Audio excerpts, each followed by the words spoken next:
Hey, what's up? This is Kevin from the RCS Office of eLearning, bringing you another book chat from the Professional Development Library that we have for our staff, faculty and staff here at Richmond Schools. This week I wanted to highlight the book Launch. It's by John Spencer and A.J. Giuliani. And in the last few years there's been a lot of buzz in schools about we need to create opportunities for innovation and creativity. Well, you can't teach any of those things, really, but you can do is put a structure in place that allows students to find that within themselves and help teachers find that within themselves. But a lot of teachers really get concerned about, well, how do I actually do it? How do I actually facilitate this time to give kids the freedom? And Launch is a book that helps address that need.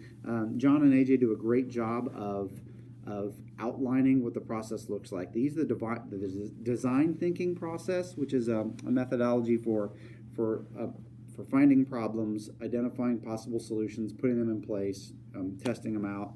And they use Launch as a protocol for that. Launch is an acronym. The L is for look, listen, learn. So let's find opportunities. Let's listen and see what's needed. A, ask lots of questions. So we need to get more information about the problem we think we've identified.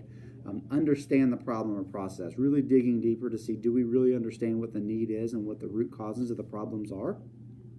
Navigating ideas, so that's the kind of the brainstorming. Let's try to find different ways to address the problem. Create, so once we've hypothesized what we think the solution is going to be, actually creating prototypes of the solution, and then highlight what's working and failing. This is the reflection piece, where it takes it a lot further is then you take this idea and actually launch it. So if the students are making a product, actually getting the product to the market. If they're coming up with a service idea, actually giving them an opportunity to put it into service. So it really breaks it down. There's some lesson plans in there to help kind of teach the launch, to implement the launch protocol.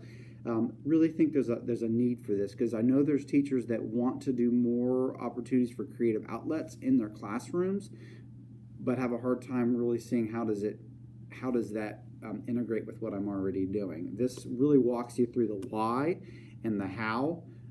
It's a great book. I think we've had some buildings that have done some book studies with it. We've got plenty here if you would like to do a grade level book study or just want to read it on your own. I'll put a link in the YouTube comments below, or in the notes below, but staff members, RCS staff members, you can go to the RCS HUB, and under the curriculum button you'll see a professional library. Click on that. You can see what all books we have. We have dozens and dozens and dozens.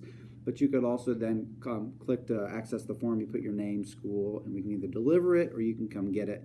But we bought this. All these books have been purchased by the corporation for the corporation. So help you grow professionally. If there's any teachers that have read this, because I just kind of started reading it yesterday, to be honest with you, and I got through 40 pages of it pretty easily. It's a pretty quick read, pretty easy read, and it's applicable. Like, you can start using it today. But if there's teachers that have done a comprehensive reading of it, they've done it as a book study, or they've read it themselves personally, please leave comments in the Twitter feed for this, or you can leave comments on the YouTube video as well. But I think it would help people if they could get some insights from people that have read through the entire book. But I just wanted to highlight that this book, as well as many others, are available for RCS staff. So until next week, happy reading.